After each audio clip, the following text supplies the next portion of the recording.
Queens of York, the atmosphere. Hype the crowd, they're never tame. Mets PostGame Show brings the flame.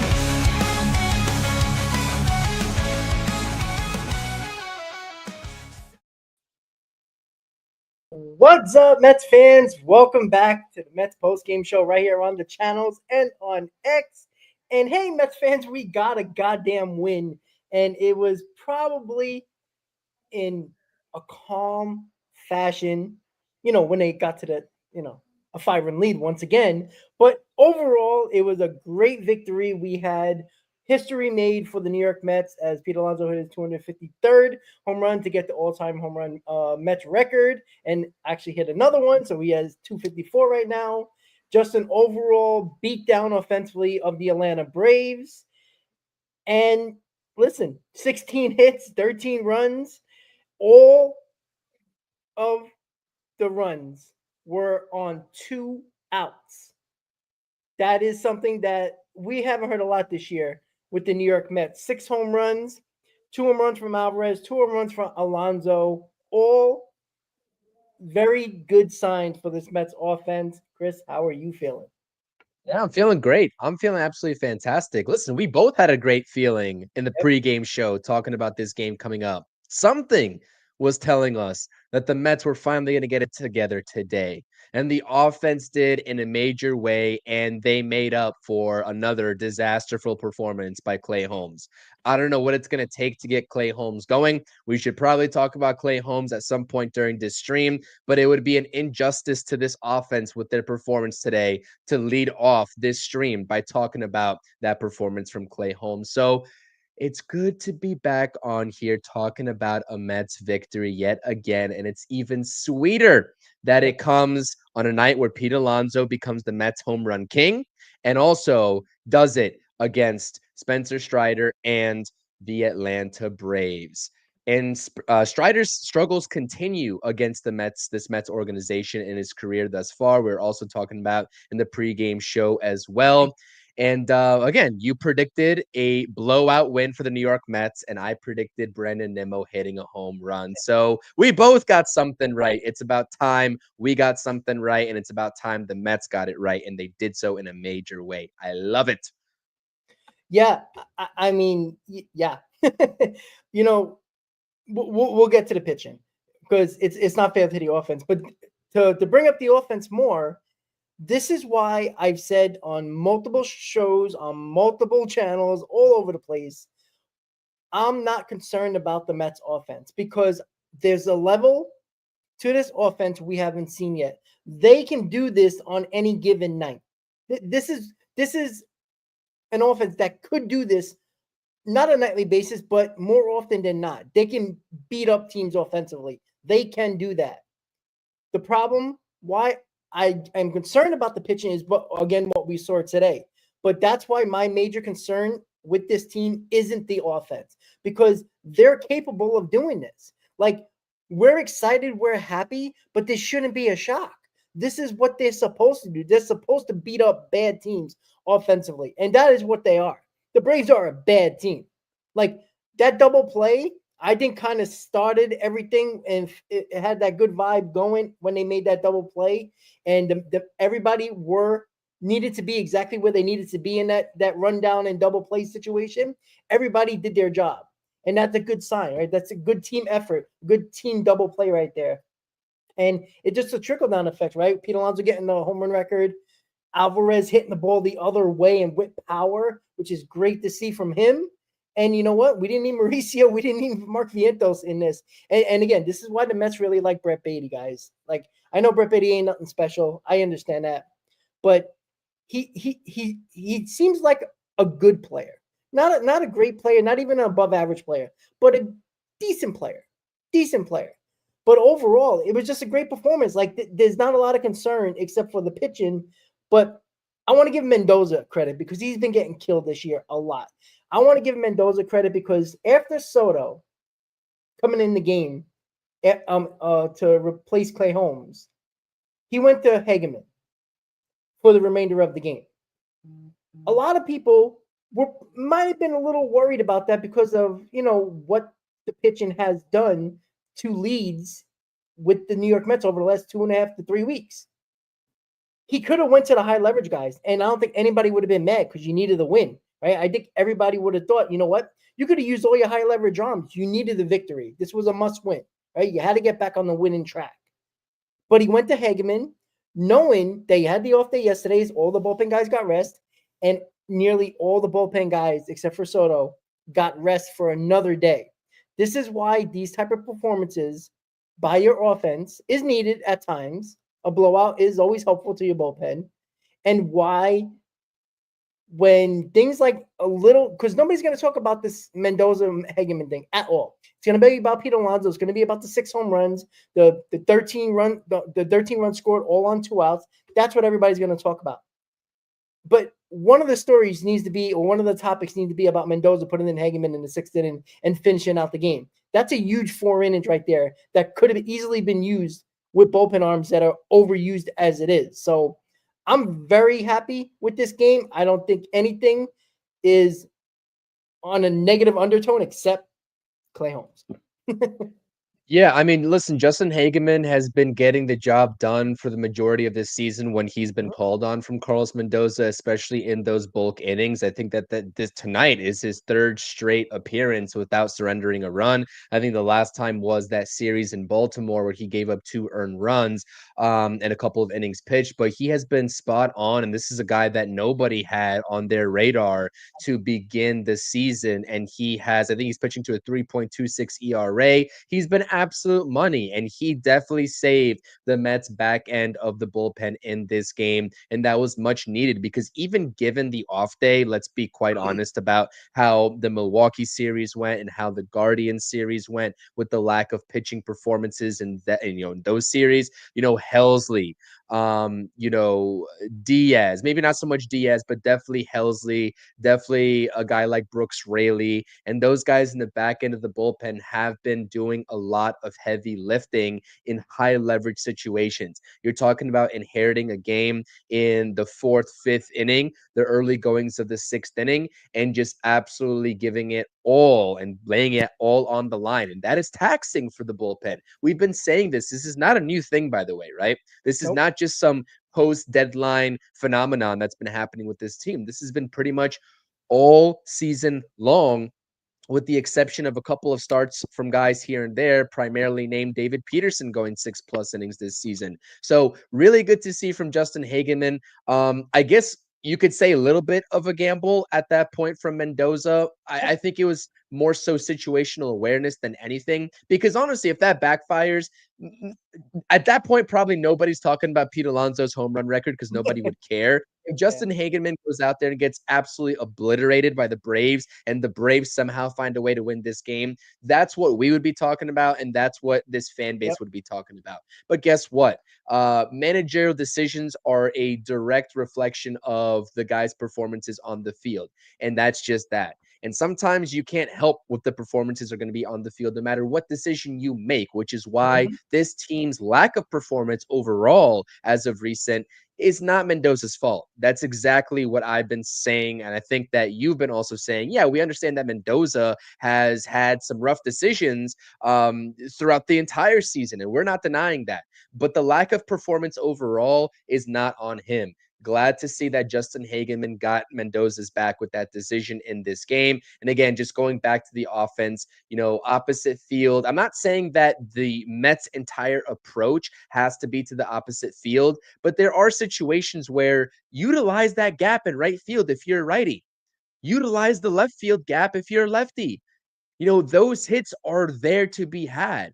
And of course, a lot of your power is going to come to the pull side, and we also saw that today as well. But opposite home field home runs from guys like Pete Alonso, from Francisco Alvarez, really good to see. And I think we were talking about it. I think M-Easy, I'm not sure if M-Easy's in the chat right now, but, I think M-Easy commented in the live chat, in the pregame show, when was the last time we've seen a home run from Francisco Alvarez this season? And that really got me thinking, because I can't remember his last home run. I can't even remember it.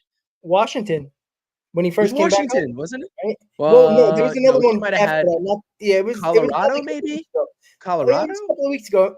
Was it Pittsburgh?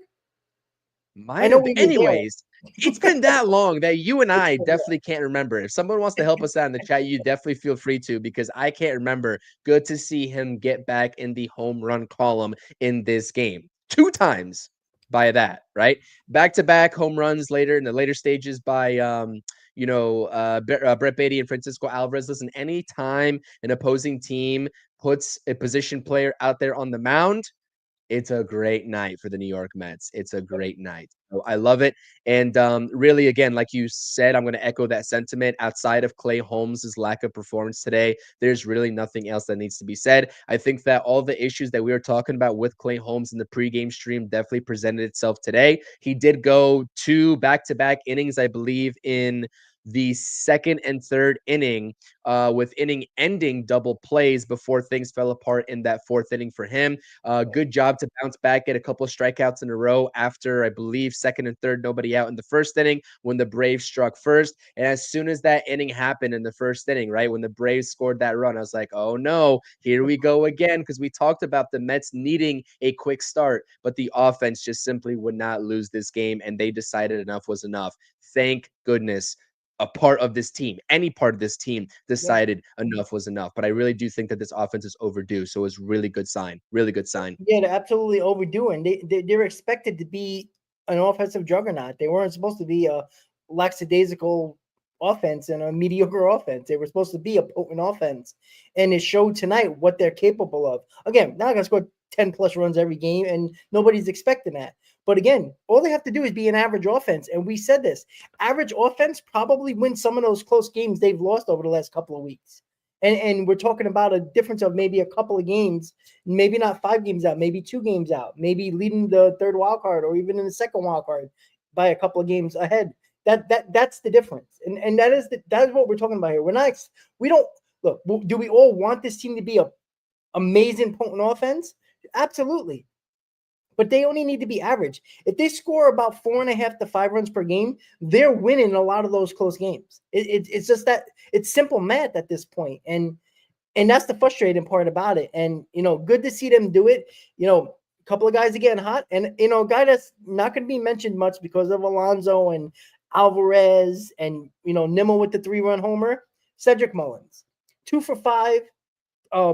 Fought off that fastball inside, driving that run with 2 outs earlier in the game, and it was a little close game at that time. That was a nice at bat. Nice. This is why Cedric Mullins is not going to be a world beater, but he's a solid ball player, right? He hustles. He had that hustle double, right? That ball to left center that he hit, right? He didn't hustle out of the box there. He could have been out in that situation. He's a hustler, and somebody brought up, oh, he's kind of like a Curtis Granderson type. He's not Curtis Granderson, but he works. He hustles. He's a grinder, and he has a lot of traits like Curtis Granderson. And I like that about Cedric Mullins. Like, he's never going to give you half-ass effort, and he's just a professional ball player. He's a solid ball player. And again, it's an upgrade over Tyrone Taylor. It is, and that's the difference. And is Mullins going to be a difference maker? We'll see, right? He's showing a little bit of pop. He's showing a little bit more confidence at the plate. All around, I brought up Mendoza, who doesn't get enough credit, who gets blamed a lot, which is fine. He's the manager. He's one of the leaders of this team and the face of this, team when he goes in front of the media every single day. Cedric Mullins and a couple of other guys, the little guys, got to get a little bit of the credit here. And a good game by Cedric Mullins with a lot going on today and a desperate need of a win. That's what it was. It was a desperate need of a win. They played like it. They played with urgency, and that was nice to see, right? Guys taking extra bases, which was important, right? All those 2-out runs, which was all 13 of them today, was absolutely important. Again, the Mets haven't done that this year. They have been terrible. And I don't even know. I got to check really quick. Left on run. They were 4 for 8 today with runners in scoring position. Not bad. That's 500 right there. You're batting 500 with runners in scoring position. That's a great sign. So it's a start. But David said, who's in the chat right now, one of the members of the channel, he said, Rob, you don't look too happy. Well, I'm happy that we won, but we've seen this story before, haven't we, Chris? They got to do the same. I'm not saying score 13 runs tomorrow, but they got to put up, 4 runs at least. maybe a little more. They got to show consistency before I get overly excited. So this was a great win. This was an important win coming back home after getting swept by the Brewers. We got to see consistency, right? We're happy about the win, but make no mistake, they've had this before. Wasn't it a couple of days ago or a week ago? They scored 12 runs, and the next day they scored. I think it was the next 4 games they scored 3 runs or less.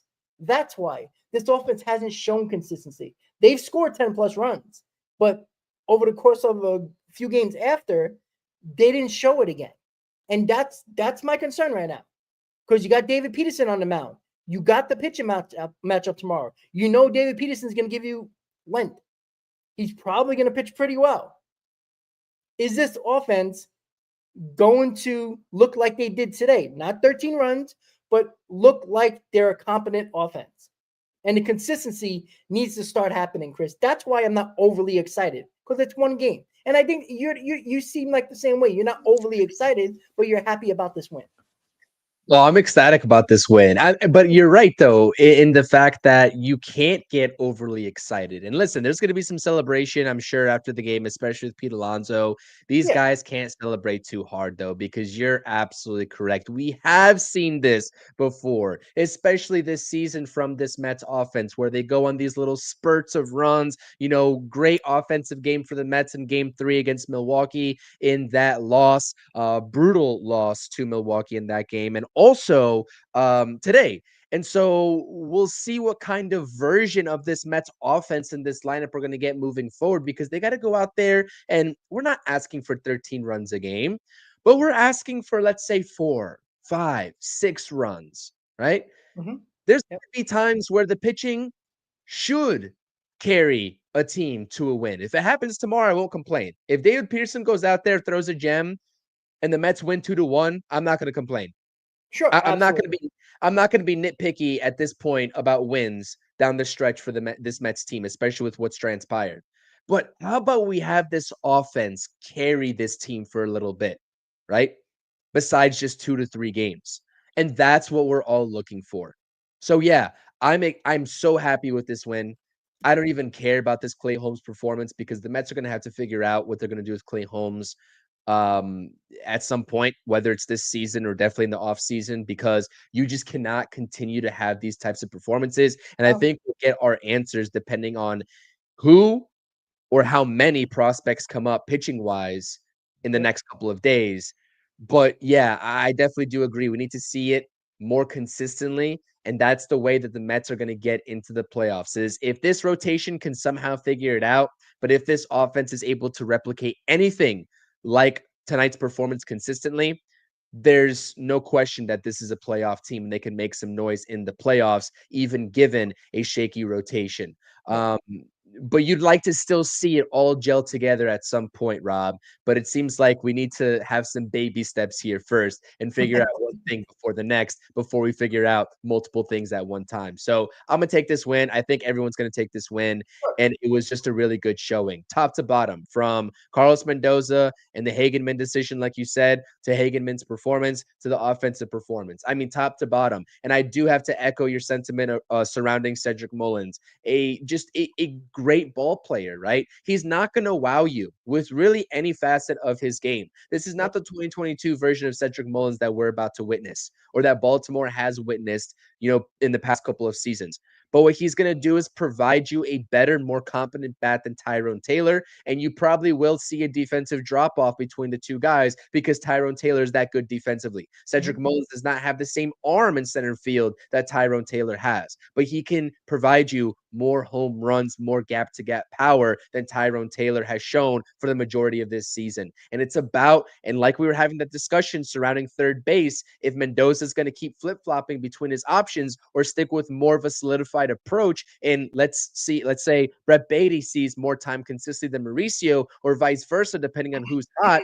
Same thing applies for getting Cedric Mullins at the deadline and putting him in this lineup over Tyrone Taylor. Because with an offense that has just absolutely flopped this season, you need to start making those types of moves and prioritizing the bats, even if there's a little bit of a defensive drop off like you have from Taylor to Mullins. So I think it was a good deadline acquisition, especially when you just consider that 1-for-1 outlook between those two players and Tyrone Taylor and Cedric Mullins. Overall, Cedric Mullins is not going to come in here and change the entire landscape of the lineup. That's just simply not, who he is as a player at this point of his career, like a Cespedes did back in 2015 for this team. No one's expecting that. The bottom of the lineup and Beatty himself, whoever else is in the bottom of this lineup on any given day needs to pull their weight, but also the top of the lineup and getting things going. Lindor, Nimmo, good to see Nimmo breaking out today again. Called the home run. I don't want to toot my own horn, but it did seem like a night where Brandon Nimmo could go yard, and he did. Positive adjustments, good adjustments from a guy that they have had a lot of success against in recent years in Spencer Strider. Let's see it again tomorrow. I don't know who's going for the Braves tomorrow, but I hope they're in for a world of hurt. I hope. Yeah, Carrasco's going tomorrow for the Braves, so it should be Oh, a beat. perfect storyline. Perfect It should storyline. be. Listen, if we don't tag Carlos Carrasco, I got a lot of respect for Carlos Carrasco. I appreciate his time as a Met, but that is a guy that you should be putting up runs against at this point of his career. Exactly, and yeah, all around, they're like it was just nice to see guys have better at bats in general. Like the offense obviously came, but it was better at bats. It was not trying to do too much with the ball, right? The ball's out on the outside corner. Don't try to pull it. Hit it the other way. And you saw that a lot today with a lot of the Mets hitters. And Jody brought up a good point, and he brought it up on the broadcast. Did you hear them say in the pregame show that mostly all of this team took batting practice instead of skipping it? So everybody who's talking about team camaraderie, this team doesn't gel. Well, that's a gelling type of moment, right? They know it's a sense of urgency, right? That's what we were just talking about. They know they're struggling. They know they're not playing well.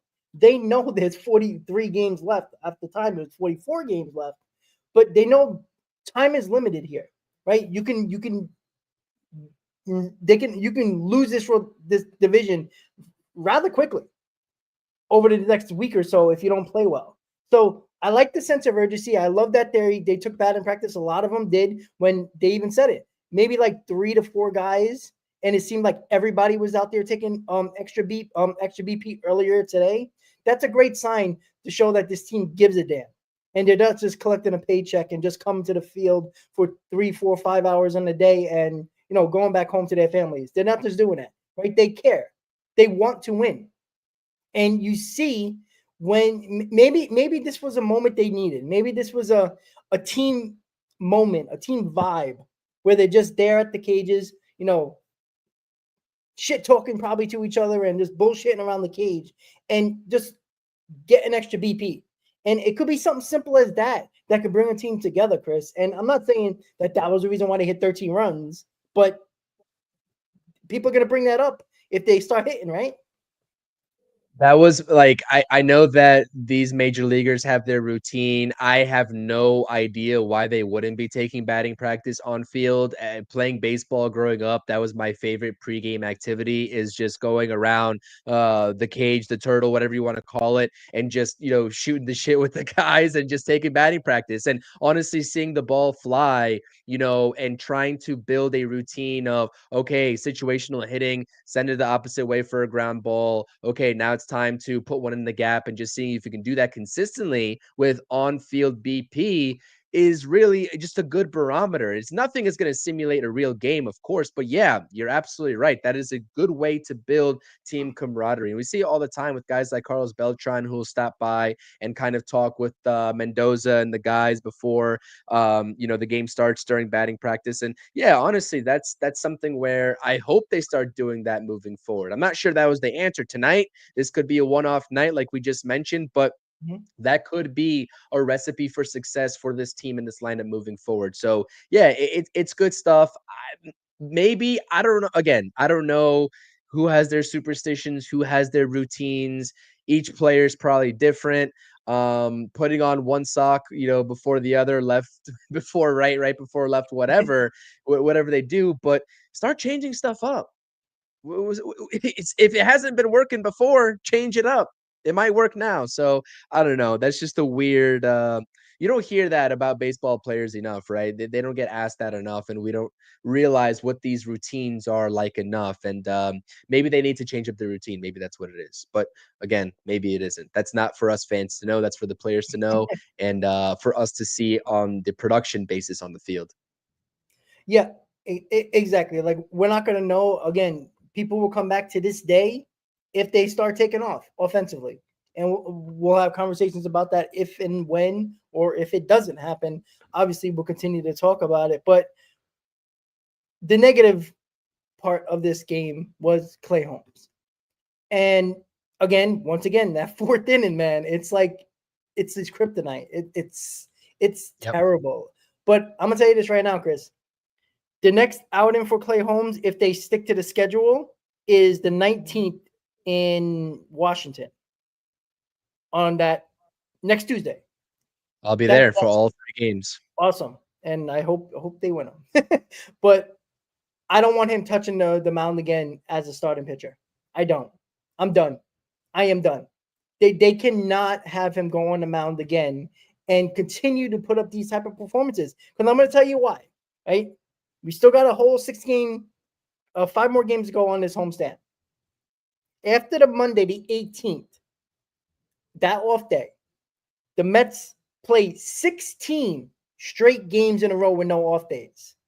You cannot have a rotation that has nobody pitching 6 innings other than David Peterson in 16 straight games. It cannot happen. You want to talk about overusing the bullpen? They will be shot by the end of August. And we have a whole month of September once we get that day off. So we better figure it out, because after this home stretch, this homestand, and that 18th on that Monday, on that off day, 16 straight games in a row. Our next day off after the 18th is September 4th. It's 2.5 weeks, almost 3 weeks of games, or 2.5 weeks of games without an off day. So Sproat, McLean, if those 2 guys are going to come up, I don't want to hear about restrictions. I don't want to hear about any restrictions. I need Kodai Senga to pitch like he's supposed to pitch. I need Manaya to wake up and finally get over this hump that we've been trying to get him over the last 2 starts. There can't be bad starts like this consistently. You can't have 4 innings or less from multiple starters in this rotation and think this is going to be okay, and think that we're going to have any type of sustained success over these next couple of weeks of games, over the next 43 games, and be successful with winning them, continuing to do this. So they got to make a decision. And they even brought it up on the broadcast. I don't know if you heard it, Chris, but they said, you can't keep on waiting. There's not enough time to keep on waiting to make these decisions. You have to make these decisions. The urgency needs to be there, right? Clay Holmes, put him in the bullpen. He can't be worse. You know, his stuff is not playing after the second time through the order. The first time through the order, it's fine. Perfect time to put him in the bullpen, right? He has that extra pitch now that he could use in the bullpen if he needs to. Him and Montaz, you got, Montaz as a long man now. You got Holmes as a guy that could be a 5th inning guy. If you're going to, you could piggyback Holmes after one of the young kids, right? He pitches good for like an inning or 2, Clay Holmes, through a first time through the order. So maybe you can get 4 innings out of the young pitchers, and Clay Holmes comes in and throws 2 innings. And then you go into the 7th using their high leverage guys.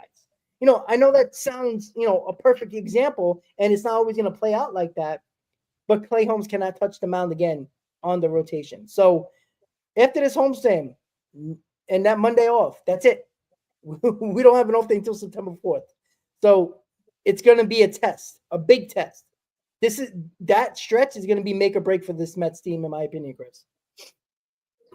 It's been 10 starts in a row for Clay Holmes without going 6+ innings. 10 starts. The last time was June 7th against the Colorado Rockies in Colorado, if I'm not mistaken. In the month of May, he had a really good season, or a really good spurt there in that month.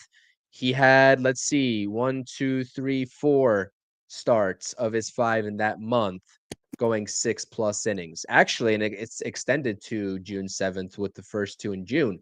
So we've seen it from him before, but we haven't seen it from him consistently and as of late. Is he getting tired? Is he fizzled out with the innings going up? I know that was always your concern, Rob, with Clay Holmes and this experiment with what the Mets are doing. And let's be honest, there have been a handful of occasions where he has kind of alluded to, he didn't say it like straight up, but he has alluded to maybe being a little bit tired on a given start, which is why he hasn't had or didn't have his best night. That's concerning. So I really do think and I agree with you because I've been saying this for quite some time now. In the last 10 starts, at some point, I stated, I know for a fact, I was like, we have to start having a conversation about Holmes potentially going to the bullpen if these prospects are coming up and are expected to make a major contribution without any limitations. And I do think that it would be um it would be a really bad game plan if you were to bring up these prospects and put them on limitations. I understand that it is, you know, the norm nowadays, unfortunately, for pitchers, especially younger pitchers, to get injured and require that surgery that no pitcher wants to go through. I'm assuming, being Tommy John, and it just seems to be all the more regular nowadays with guys bouncing back in big ways after that procedure. But nobody wants to go through that. Yep. But I just feel like, again, going back to this team and where they're at right now with the pitching, this is the last hope for the New York Mets. The guys that you got right now who are not cutting it as it is, are we going to miraculously and magically just wait around until they do figure it out? Are we going to rely on guys like Blackburn and McGill to come back into the rotation when we've been there and done that? If we want better production from the starting pitching, I should say, it's going to be the kids. And so when you don't want these kids to come up and be the saviors, too bad. You put them in this situation. Yeah. The Mets organization put themselves in this situation for them to have to come up and potentially try to be the saviors of this season and to try to save the bullpen at that. Now, I'm not expecting these guys to come up and pitch 6 innings consistently. I'm asking them to be a little bit more efficient than what Clay Holmes is showing to be right now. Yeah. I'm not expecting many starts to go 3 2/3 innings or 4 1/3.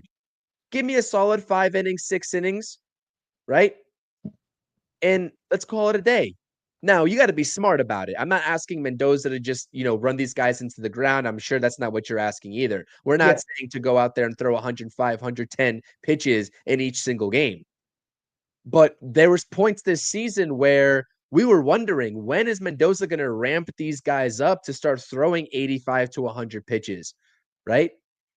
And, these guys, it's not like they haven't been pitching. They've been pitching just in the minor leagues. They're fully ramped up. They're in the middle of their season, approaching the end of their season. So that's unfortunately what it's going to be. And what I don't want to have happen, I will caveat this by saying, because I think we both agree, and a lot of people in the chat agree, that these prospects are going to be up here and they're going to be expected to make contributions in a big way. Yep. If they come up and they do not make those big contributions, if they somehow falter, I want people to understand that it's not going to be their fault. You cannot blame these guys for coming up, because this is a lot to ask of these guys. You know what I mean? That's a lot to ask. Yeah, If I agree. they come up, it's a big if. If they come up and if they fail, that's 2 ifs that I just said, because anything can happen. They can come up superstars, and we're like, wow, we are set for a long time. But if they do fail, that is an organizational failure. The organization failed them, right? They didn't fail the Mets because they've got a long, bright future ahead. We can only assume. So it's a sticky situation that the Mets are in right now, needing to rely on these guys. And that's something that goes against what David Stern stated in the past that he didn't want to do. Have these guys come up and be the quote unquote saviors. Well, Mr. Stearns, what other option do we have? Not many. Not many. And Chris, you said it. If the pitchers weren't in the cards for this year, then you had to plan better for that not to happen. Now, if you planned, like if the Mets would have got Corbin Burns and Corbin Burns got hurt, and then Show Mania got hurt, right? Plans change, right? That's a whole different story. You planned for them not to be in the cards for 2025. But when you start a season with the rotation that you plan to have with reclamation projects and question marks, this should have always been a part. They should have been part of the cards, or at least part of the deck that you had to use to play these cards, at least. And this is on Stearns. It really is. Like this is what you fall into here. You could have eased these guys into the last part of the year in the minors, protected their innings, protected their pitches, and not. But you can't do that now. But I know they're going to be careful with them, and I'm okay with that. Right? You could be careful and still not put major restrictions on them. Here's what I want. If they're pitching in the fifth inning and they get out of the fifth inning with around 75, 80 pitches, and they're pitching well, throw them out there for the sixth, and let's see if he can get to 85, 90 pitches. Just have somebody ready. Like, I want the opportunity to them to be touching that mound in the sixth inning and get up there to 85 to 90 pitches. Like, I don't want you to say, well, he gave us good 5 innings. They got 75 pitches, take him out. When he's pitching well and there hasn't been stressful innings, leave him in there for another inning. If the arm's going to blow, the arm's going to blow. That's the way I always feel. So let him go. Let him go. You're wasting good starts for no reason. And that's what I don't want from to do with these guys, because it's not going to be their fault if they're good or bad. Right? They're not going to be like everybody. And Chris, you even said it. You're not expecting these guys to be saviors. I feel too many Met fans think they're going to be saviors, and that's the problem. Because if they don't pitch well, the blame game's going to start, and the blame game should start with David Stearns. Shouldn't start with the kids. Now, I don't think a lot of people would blame him, but there is enough dummies that will believe that it's their fault. So I don't know what to expect from them, right? We all know they got great stuff. They've all pitched really well in the minors from AA to AAA. Very well. I don't know what to expect, right? I don't, nobody, and too many people are just expecting them to be great or be really good. We don't know this, right? They're just as much question marks as every starter that goes on that mound for the New York Mets named Clay Holmes and Kodai Senga and Frankie Montas. They're just as big question marks as the kids are. Just because we haven't seen them and they pitch well in the minors doesn't mean nothing. It doesn't mean nothing at all. Just because they could be our future doesn't mean that they're not question marks. They are huge question marks. Because, they're getting to the point of where they haven't pitched. They're getting to their innings limit that they never got to before. If they're up here and if they come up here this weekend, they're going to hit a limit that they haven't hit before. And we don't know if that's going to gas them as well. We don't know that yet. So don't get overly excited where you think these guys are going to be saviors or great. Now, if they are great, wonderful. We'll all be excited about it. But if they do hit a wall, take a step back and understand the situation here. And if it doesn't work out, it doesn't work out. You will probably see Paul Blackburn and Tyler McGill quicker than you think. Yeah, I know, but let's be honest.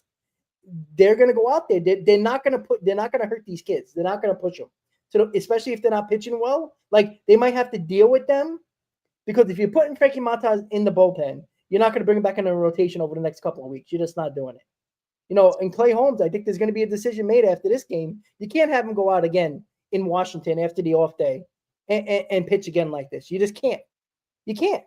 So, yeah.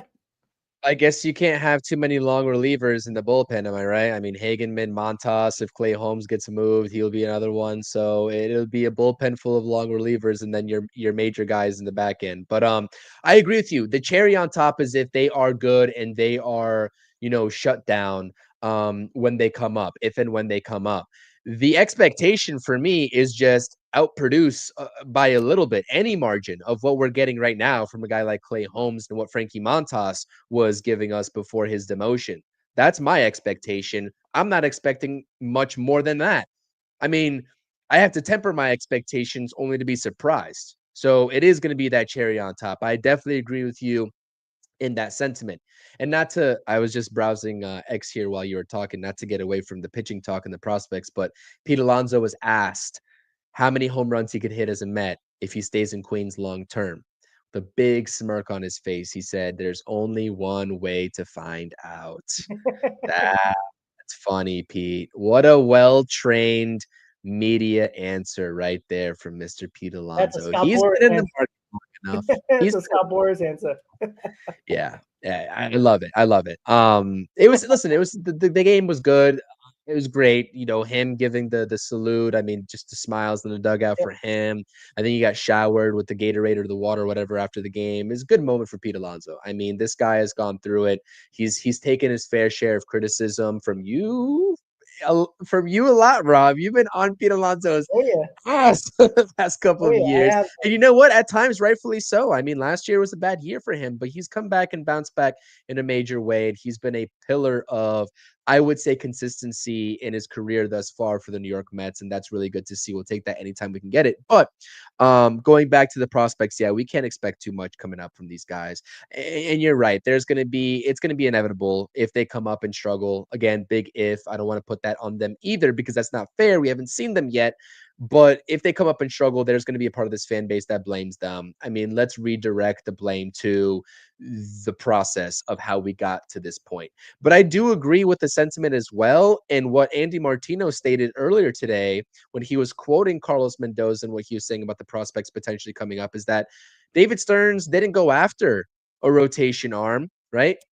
He knew what the situation was. He's been watching this rotation all season long, and yet he still deliberately made the conscious decision not to get a rotation arm this deadline and overpaying for one because he felt like he didn't have to.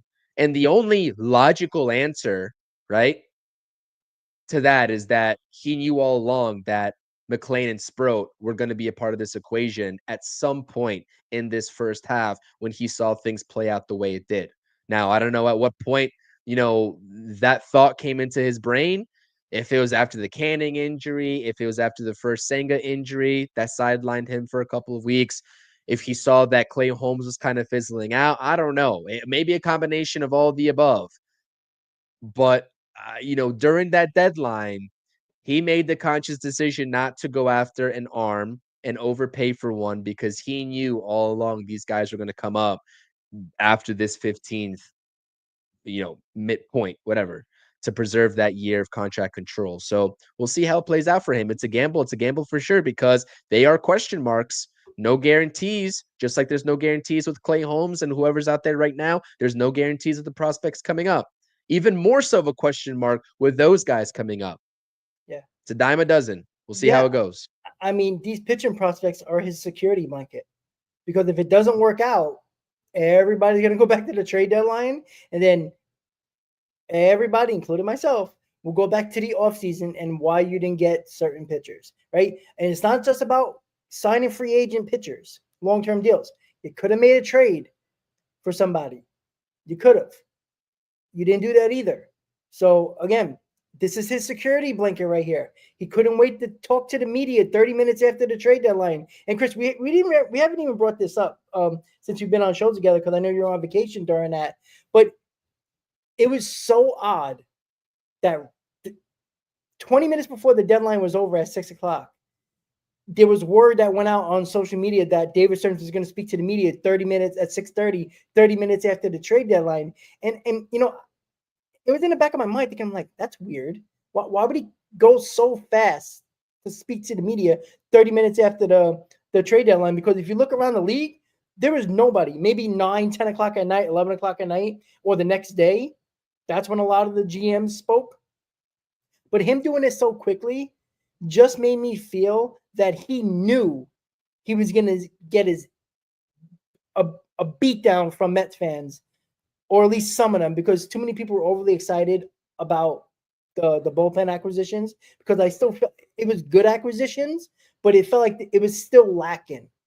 It felt like they kind of like folded into that. They kind of got pushed into the Cedric Mullins acquisition. And it didn't feel like, they wanted him.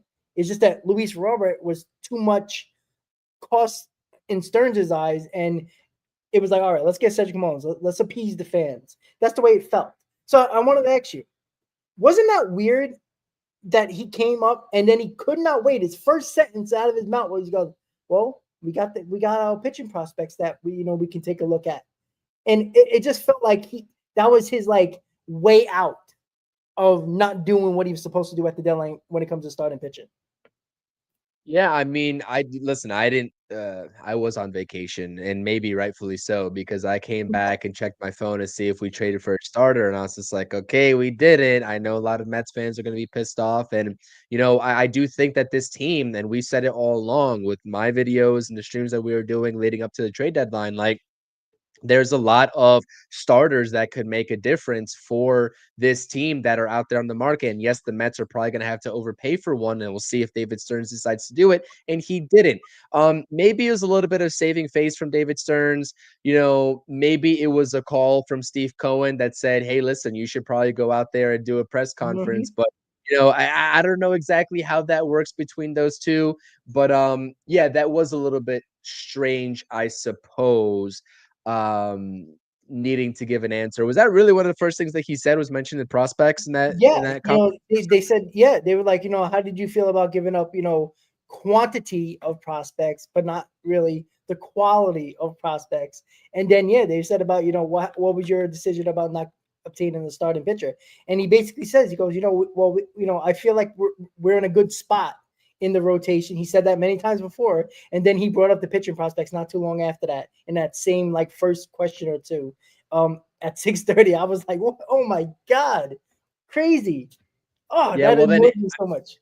I mean, that was definitely a foreshadow to what was to come then. I mean, if he said that right out of the gates, then that must have definitely been his thinking process all along, right? And maybe it was one of those things where you have a plan A, plan B. Plan A, maybe go out there and see what the Marlins want for Sandy Alcantara, right? Let's go see what they want. And if they're asking for the moon, which is why I'm assuming he's still a Marlin, because they were, and a lot of other teams, that means shied away from him.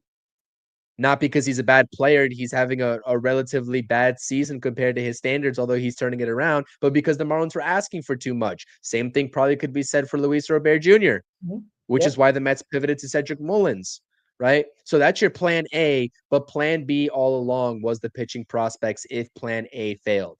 No matter what. There's no plan C. Okay, let's hold off on getting a pitcher at the deadline, but also let's hold off on the prospects. No, these prospects better be ready to go if we can't land a starter or two at the deadline. And that's how it shook out. That's really how, and he was indirectly, but also directly, I guess, with that press conference telling the media and fans, get ready for these prospects. Maybe, we didn't know it at the time. I didn't watch the press conference, so this is kind of my take on it without watching it fully or at all. But yeah, listen, you know what? If you really listen to what David Stearns has to say, it seems like he's saying a lot while also saying nothing. But if you read in between the lines, you can probably pick up a little bit of foreshadowing here and there. It's rare, but he will give a little bit to the media if you kind of dig for it. So that's just the kind of, he's also very well, in the media training. I mean, he's I guess in a smaller market before. I mean, he's been a part of the Mets organization before, and he just knows how to speak to the media, just like we just talked about with Pete Alonso. And that's the ball game for all these big market teams, whether it's LA, New York, or wherever. So it's annoying to have to deal with because we want answers and we want them right in our face, and we don't have to, want to have to dig for it. But that's just the type of guy that David Stearns is, and I can't discredit for him for it, because with a lot of disappointment that the Mets fan base has had this past offseason and the way that this Mets team has built this rotation, we've talked about it time and time again. You got to be media trained just a little bit, I feel like. So we'll see. But again, if you dig deep enough in his press conferences, you can maybe, figure something out or two. Yeah, and you know what? I'll give credit to David Stearns here, right? He's not afraid to speak to the media, right? He'll get in front of the fan base, and that's, I guess, one thing that I could say I respect about him is that when things are going bad, he's in front of the camera, and letting the Mets fans hear from him, even if we don't like what he says. He's in front of the media talking to the fans, and I appreciate that. I appreciate that because there was times with this organization where guys used to hide when things were going bad. So I appreciate that. But his failures in the offseason and the trade deadline is leading to these top prospects. Now, again, this will bring these kids up, at least one of them, hopefully two, and we'll see if it works out. If it works out, everybody's gonna say Stearns is a genius, and I will probably say he's probably very lucky that it worked out because he had multiple opportunities to do something about it. And if they do turn out pretty well, great. I mean, we're all going to be happy about that. I'm going to care less about the trade deadline and the offseason because it ain't going to matter at that point. It's too late to fix that. But if they are good, great. And we hope they are, right? This is not me. And I know I am Mr. Negative. I understand that. But I am not going to not root for these guys. Like, am I overly excited? As I think David said to me, like, are you going to be overly excited? No. When these kids up, I'm not. Am I going to be, happy that they made their debut and they come up and I can finally see them at the big league level? Yeah, I'll be excited about that. But I am not going to get goo goo gaga. I'm not going to go crazy. I am not because I want to see them pitch at the major league level. I want to see if they can handle it mentally. And, physically, I think they can. But it's the mental aspect. It is, facing major league hitters, not these crap guys in AAA that are has-beens, that are retreads in AAA, right? They were good in AA, which is a nice sign because AA is the better league. But once they face major league hitters who adjust quicker than the minor leaguers, we have to see if they can adjust on the fly. That is when you become a major leaguer. That is when you become a major league pitcher. You got to, or major league player in general. You got to adjust on the fly. And let's see if they can do that. We hope they do. There's a lot of, good reviews on these guys from all over, not just the Mets reporters. It's been national. They've talked about them a lot. So it's not just the Mets. So that's all nice to hear, but they also have to do it. That's why there's going to be pressure on these guys. There's going to be way too much media coverage on these guys, and it's going to lead to a lot more pressure. And if they handle it, that's a great sign.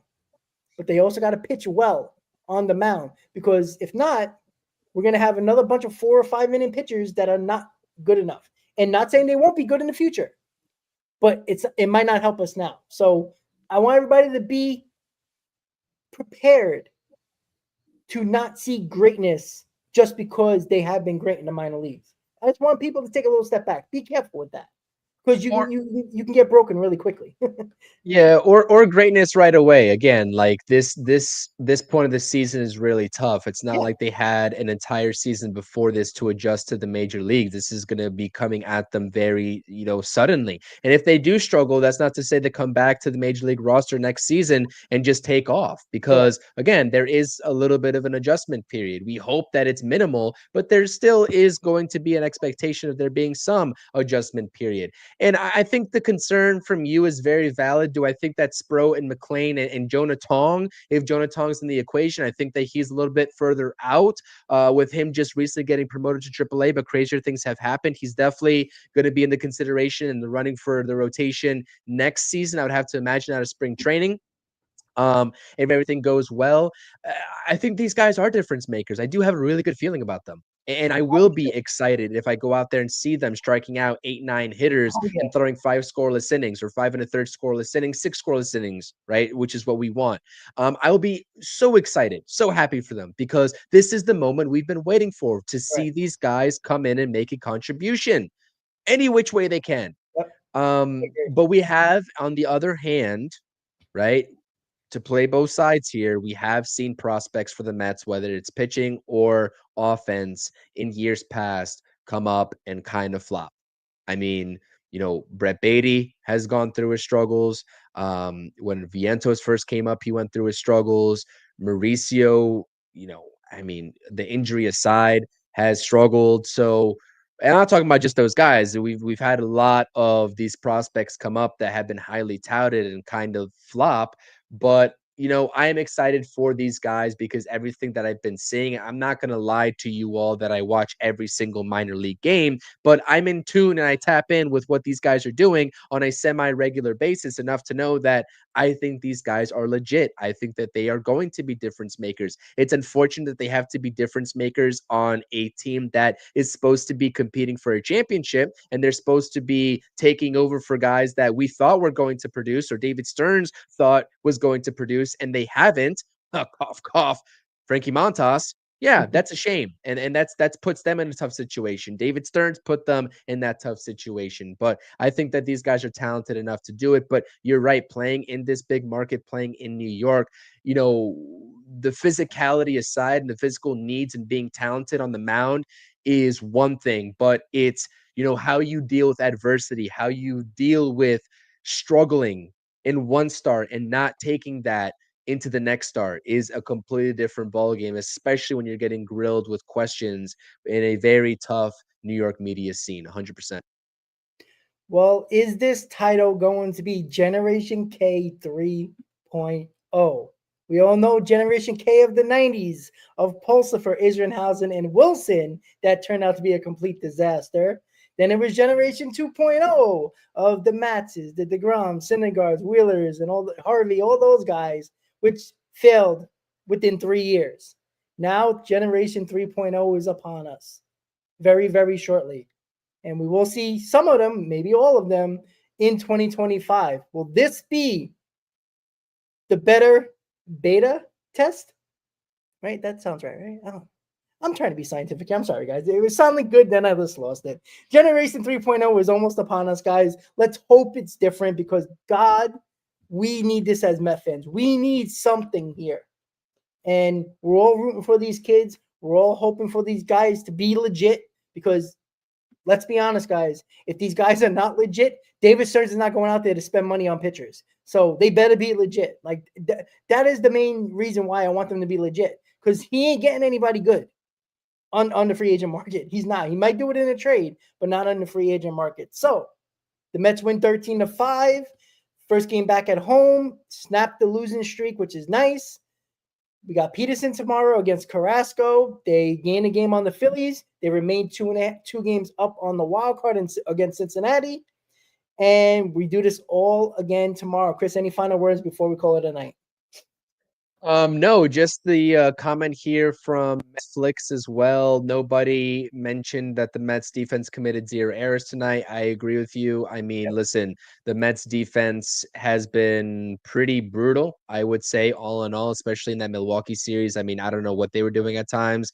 From a guy like even from Lindor, who's supposed to be sure-handed there, short usually is, all across the diamond, not just Lindor, but all across the diamond, just like mental errors defensively, and they played a very sound fundamental defensive game today, especially with that double play that we talked about earlier in an unconventional way from Lindor, who Brett Beatty kind of saved Lindor on that play, by the way. That was He a did. brutal He Lindor, did. and that's why we're talking about this play happening because Beatty made the scoop there for the weird double play that got Clay Holmes out of that inning as well in the early stages of the game. But really, no final thoughts for me. Again, really happy with this. I can go to bed peacefully today, knowing that a Mets loss is not going to be on my mind when I wake up, but we get to do it all again tomorrow. It's kind of like a reset, not only for us fans. As soon as tomorrow hits, it's not about what the Mets did yesterday. It's about what the Mets are going to do today. And I think the players should have that same mentality, especially as they now are looking up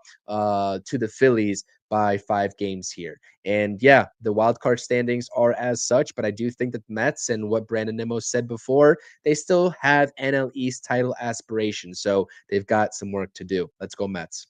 Yeah, 5 games isn't the end. 5 games isn't, isn't unattainable. It is. So we'll see what happens. Again, 13 runs today. They can't put up an 0 for tomorrow or 1 or 2 runs. They need to be that consistent offense we all thought they were going to be. So with that said, guys, thank you for tuning in to the Mets postgame show right here on the channels and on X. We will see you tomorrow for another Mets pregame show, Mets Braves game 2 of the series. Have a good night, guys. Let's go Mets, and we'll see you tomorrow, guys. Have a good night. Let's go Mets.